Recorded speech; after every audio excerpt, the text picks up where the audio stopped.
It was another busy morning in Judge Gerald Thompson's courtroom, where he presided over a steady stream of traffic violations. The small town's courthouse, tucked away from the bustle of the city, had become a familiar space for the judge. For years, he had been known for his strict, no-nonsense approach to the law. He believed in fairness, but fairness meant everyone had to follow the rules. That's what he had been taught, and that's what he expected from everyone who walked through his door. Judge Thompson sat at his bench, flipping through a stack of cases for the day. The courtroom was quiet, save for the shuffle of papers and the occasional cough from a defendant or their attorney. He glanced up as the next case was called. "Lisa Jenkins," the clerk announced, her voice echoing through the room. Lisa stood, a tall, poised woman in her early 30s, dressed neatly in a blazer and slacks. Her calm presence seemed to fill the room with a quiet strength, something that immediately caught the judge's attention. She wasn't the typical defendant. Most of the people who appeared in his court were nervous, often avoiding eye contact or shifting in their seats. Not Lisa. She moved with purpose, her eyes steady as she made her way to the defendant's table. Judge Thompson squinted at her paperwork. A speeding violation, nothing out of the ordinary. A minor infraction, something most people would have shrugged off with a quick payment and move on. But Lisa wasn't here to argue.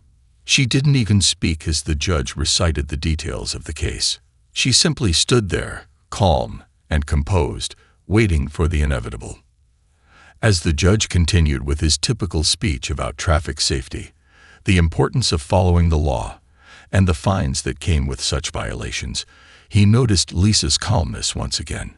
She didn't seem upset or even particularly interested in the outcome. Most defendants at least made an attempt to explain themselves or plead for leniency, but Lisa simply nodded in acknowledgement. Judge Thompson found that disarming, almost unsettling. Her lack of protest seemed to suggest she didn't care much about the ticket. But it wasn't that. He knew there had to be something more beneath her calm exterior, something he didn't quite grasp.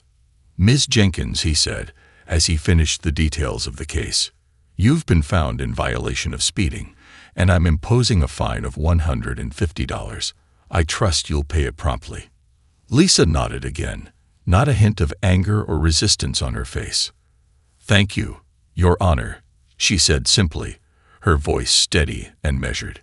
As she turned to leave the courtroom, Judge Thompson couldn't help but watch her. There was something about her that was different, something more than just a person who had committed a simple traffic violation. But what it was, he couldn't quite place. For now, he pushed the thought aside, focusing on the next case as Lisa walked out of the courtroom, disappearing into the mundane world outside. Little did Judge Thompson know, his brief interaction with her was only the beginning of a journey that would challenge everything he thought he knew about judgment, authority, and the people who passed through his court. 2 weeks later, Judge Thompson found himself in an unexpected setting, sitting at a round table surrounded by local officials and military leaders at a community conference. It was a gathering meant to strengthen ties between the town and the broader military community, as many residents worked in defense-related industries. There was a lot of small talk, a buffet of appetizers, and polite handshakes. It wasn't exactly the kind of event Judge Thompson was used to. He preferred the predictability of his courtroom, but this conference was part of a local initiative to improve relations. He was about to take a sip of water when the room quieted and the keynote speaker was introduced. The organizer's voice rang out through the microphone. "Our next speaker is someone who has dedicated her life to our nation's defense, and we are honored to have her with us today. Please welcome Lieutenant Colonel Lisa Jenkins." Judge Thompson's eyes widened. His mind flashed back to that morning in his courtroom. Could it be the same Lisa Jenkins? He thought. The woman who had been in front of him, so calm, so composed, was now stepping onto a stage under a spotlight, a microphone in hand. She looked every bit the part of a military leader, standing tall with a confidence he hadn't seen in the courtroom. She began speaking about the country's military strategy, her voice strong and clear, explaining the latest innovations in defense tactics and how the military was working to maintain national security. She spoke with authority, her knowledge of complex operations evident in every sentence. The audience was captivated, hanging on every word. She wasn't just another officer. She was a senior strategist, overseeing large-scale military deployments, advising top commanders on how to approach delicate situations on foreign soil. Judge Thompson sat up straighter in his seat, his mind racing. He had assumed, based on her demeanor in court, that Lisa was just a regular citizen, perhaps someone juggling the challenges of work and family. But now, seeing her in front of a crowd of influential figures, he realized how much he had misjudged her. She wasn't just anyone. She was someone of significant importance, someone whose influence stretched far beyond the small-town courthouse. As she spoke about her role in coordinating deployments and working with international partners, Judge Thompson couldn't help but feel a deep sense of humility. Here was a woman with years of experience, making life-and-death decisions for the country, and he had barely given her a second thought when she stood in his courtroom. It was a sobering moment for the judge, and as the applause echoed through the room at the end of her speech, he felt a surge of discomfort. How could I have missed this? He wondered. It was clear now that his brief interaction with Lisa Jenkins in his courtroom had been a glimpse into only a small fraction of who she truly was. But the question that lingered in his mind as he left the event that night was this: what was the real story behind the woman he had so easily found? The following days were filled with a quiet unease for Judge Thompson. Every time he sat at his desk or walked into his courtroom, his mind kept drifting back to that moment at the conference when he saw Lisa Jenkins speak. She wasn't just another person who had slipped through the cracks of his judgment. She was a powerful, respected leader. He couldn't stop thinking about her role in military strategy, the vast scope of her work, and how, in a mere moment, he had reduced her to nothing more than a ticket number. Unable to shake the thought, Judge Thompson decided to do something he rarely did. He decided to look into Lisa's background. It wasn't that he doubted her story.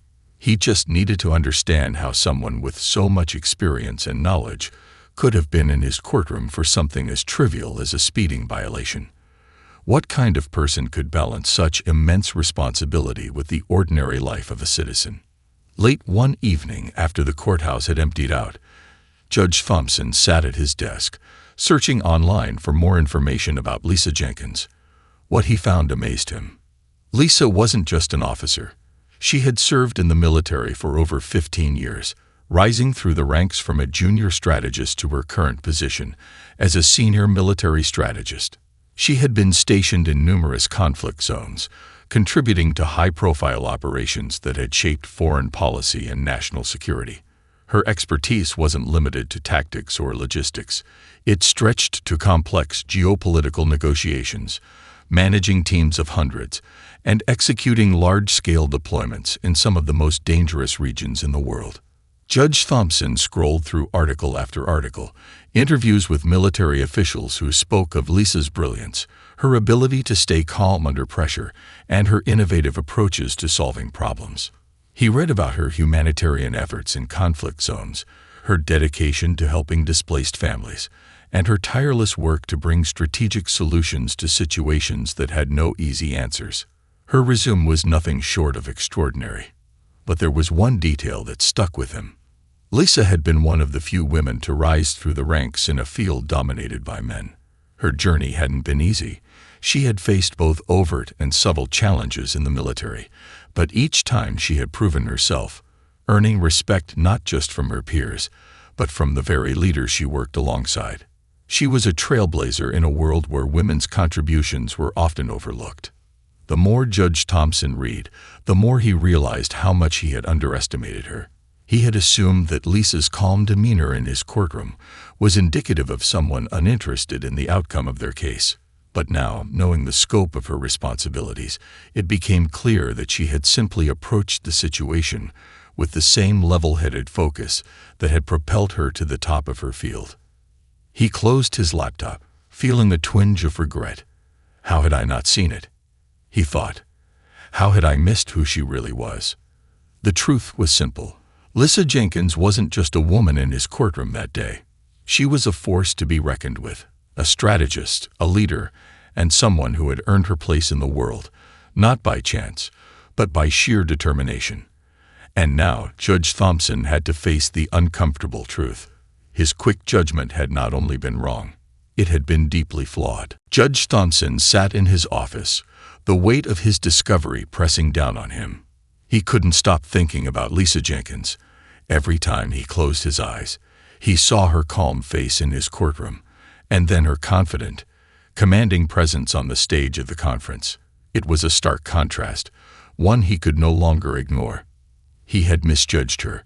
Worse, he had done so without any real understanding of who she was or what she stood for. It gnawed at him. The realization that, in a few short minutes, he had dismissed someone who was clearly extraordinary. He wasn't just embarrassed about the fine he'd imposed. He was ashamed of how he had dismissed Lisa as just another defendant, how he had failed to recognize the depth of her life and career. Her calm demeanor, which in hindsight should have been a signal of composure under pressure, had instead been misinterpreted by him as indifference or a lack of concern. The more he thought about it, the more he felt disgusted by his own assumptions. He had seen her as just another traffic violator, as if her role in society didn't extend beyond that single infraction. It was a dangerous thing, he realized, to make judgments based on a single interaction. How many times had he done that to others too? How many times had he unknowingly judged someone based on their appearance, their behavior, or even their demeanor in court? As the days went on, Judge Thompson found himself replaying the court session over and over in his head. Lisa had barely spoken. She hadn't protested when he issued the fine. In fact, she had accepted it quietly and left without argument. At the time, he had thought she was simply submitting to the inevitable, but now he wondered if her silence was a reflection of her understanding of the bigger picture, of her ability to remain calm and collected no matter the circumstance. What if she was used to this? The thought crossed his mind as he stared out of his office window. What if she's been judged this way her entire life, overlooked or underestimated because of her gender and her race? The more he thought about it, the more he felt a sense of guilt. He had been a judge for years, and yet here he was, realizing that he had allowed his own biases to cloud his judgment. He prided himself on fairness, on treating every person who came before him with equal respect. But in Lisa's case, he had failed. That night, lying in bed, he made a decision. He had to make things right. But how? How could he undo the harm caused by a simple fine? How could he, in some small way, acknowledge the mistake he had made? The answer came quickly. He needed to reach out to her, to apologize, to acknowledge his error in the only way he could. And so, the next morning, Judge Thompson began drafting a letter to Lisa Jenkins. A letter that would hold nothing back. A letter where he would admit his mistake and ask for a chance to make it right. It wasn't going to be easy, but it was the only way forward. Judge Thompson had always believed that his decisions in the courtroom were made based on objective facts, the evidence, the law, and the testimony presented. But now he realized that wasn't always the case. His subconscious biases had influenced his judgment, and in the case of Lisa Jenkins, he had seen only the surface, never bothering to look deeper. That realization drove him to act, and after drafting his letter to Lisa, he felt a need to understand more about her, about the woman he had so quickly dismissed. Over the next few days, when he wasn't at the courthouse or in meetings, Judge Thompson found himself scouring the internet for any information he could find about Lisa Jenkins. He wasn't sure what he was expecting, but what he uncovered was nothing short of extraordinary. He began with the military records. Lisa's career wasn't just long, it was groundbreaking.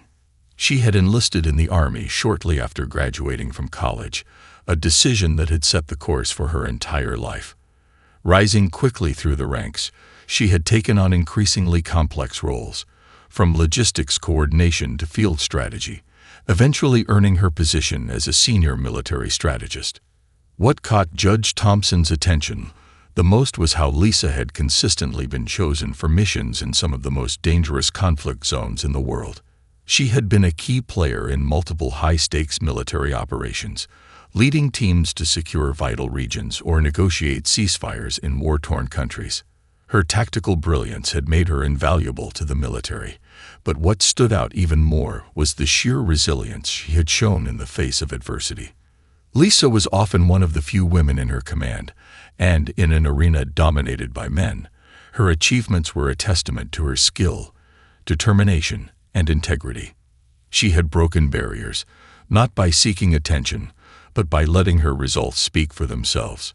Several senior commanders had spoken of her ability to remain calm under the most intense pressure, a trait that earned her the respect of both her peers and superiors. Judge Thompson found articles from military journals where experts praised Lisa's ability to think several steps ahead, her knack for solving complex problems that others had written off as unsolvable. There were also personal stories, interviews with those who had worked with her, testimonies of how she had mentored younger soldiers, helping them navigate their careers and the challenges of military life. She wasn't just a brilliant strategist. She was a leader who took the time to build up others, to make them better, stronger, and more capable. The more Judge Thompson read, the more his sense of disbelief grew. How had he failed to recognize the magnitude of this woman's accomplishments? He had judged her by the simplicity of her court case, without any thought of the life she led outside the courthouse. With each new fact he learned, the weight of his earlier actions grew heavier.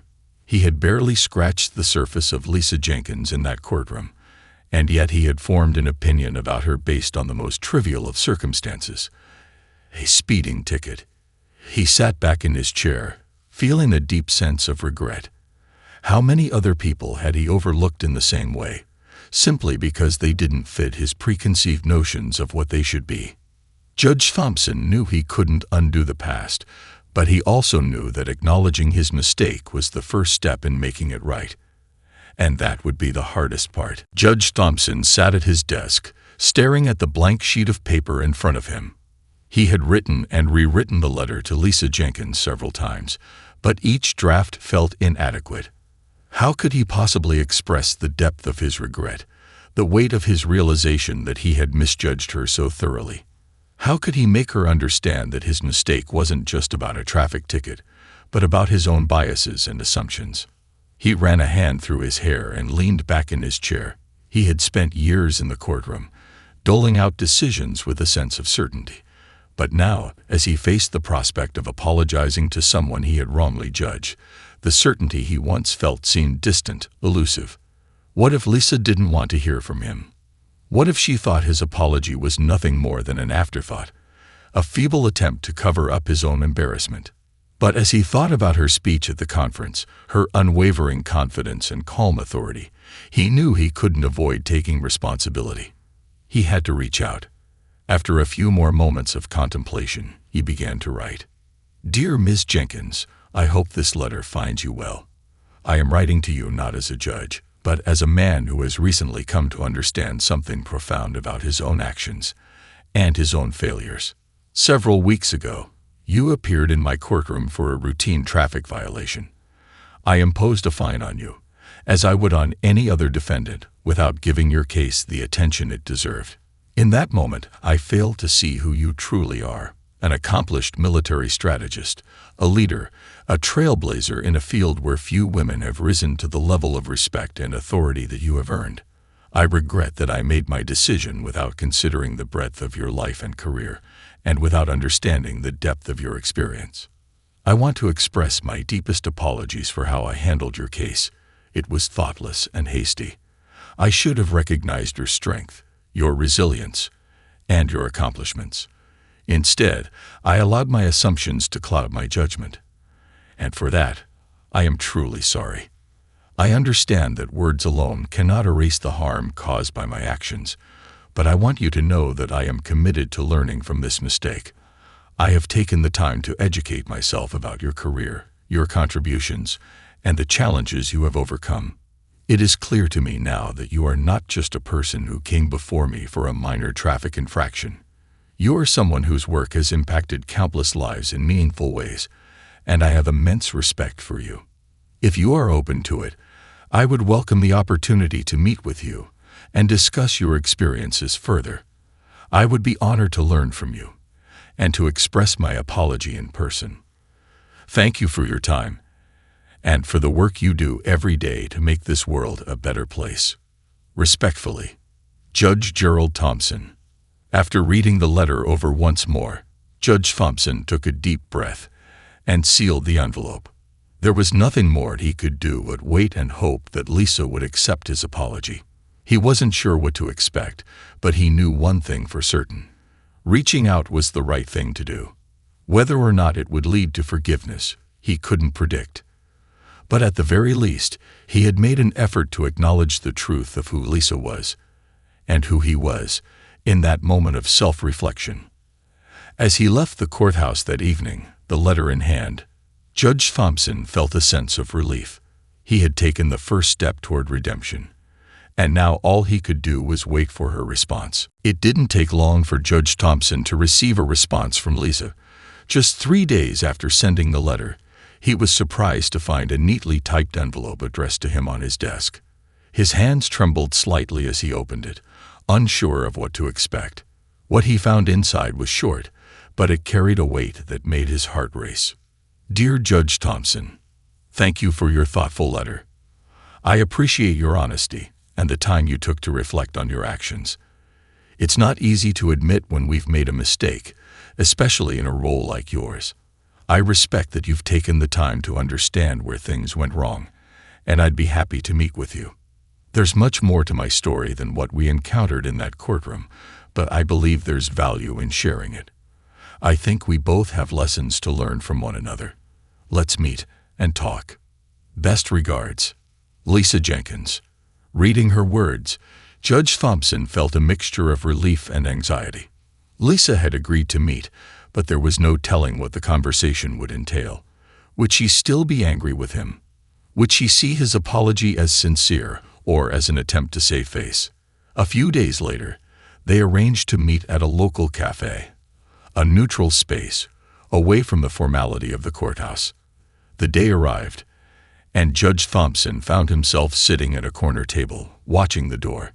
He had spent hours thinking about what he would say to Lisa, but now, as the minutes ticked by, he was uncertain. He knew this meeting was important, but how could he possibly express the full weight of his regret, the deep respect he now felt for her? Finally, the door swung open and Lisa entered. She was dressed casually, wearing a light jacket and jeans, but her presence was as commanding as it had been in the conference room. Judge Thompson stood to greet her, and they exchanged a handshake before sitting down. For a moment, neither of them spoke. Lisa studied him with a calm, unreadable expression. Judge Thompson felt a flush of nervousness creep up his neck. I've been thinking a lot about our first meeting, he began, and I realize I made assumptions about you that were completely wrong. I reduced you to something that didn't even begin to scratch the surface of who you are. Lisa nodded, her gaze steady. I appreciate your apology, Judge Thompson, but I want you to know that I've had my own share of experiences being judged by others, especially in my line of work. Her words hit him hard.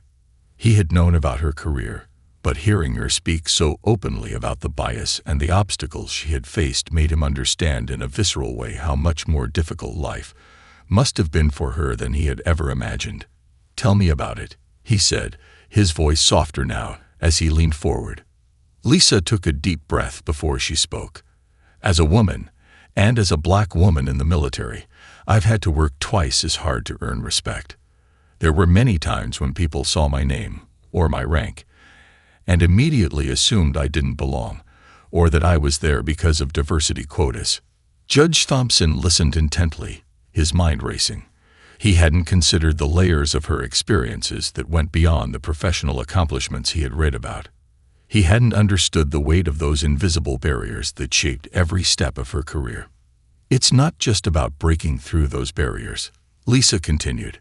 It's about being seen for who you are, not what people expect you to be. For a long time, Judge Thompson sat in silence, processing her words. This wasn't just about him apologizing for a ticket. This was about something much larger, about his role in a system that too often failed to see people fully, to understand the weight of their lives, the challenges they faced, the depth of their contributions. "I can't undo the harm I caused," he said quietly, "but I want to do better. I want to learn." Lisa smiled, a small, knowing smile. "And that's the most important step, Judge.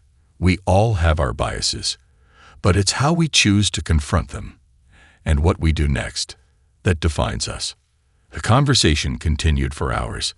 It wasn't just about apologies or regret. It was a deep and honest exchange about identity, judgment, and growth.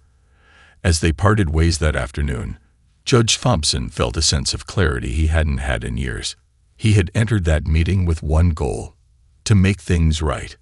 But what he left with was far more valuable: an understanding that true justice wasn't just about what happened in the courtroom. It was about seeing people for who they really were, beyond the labels and assumptions.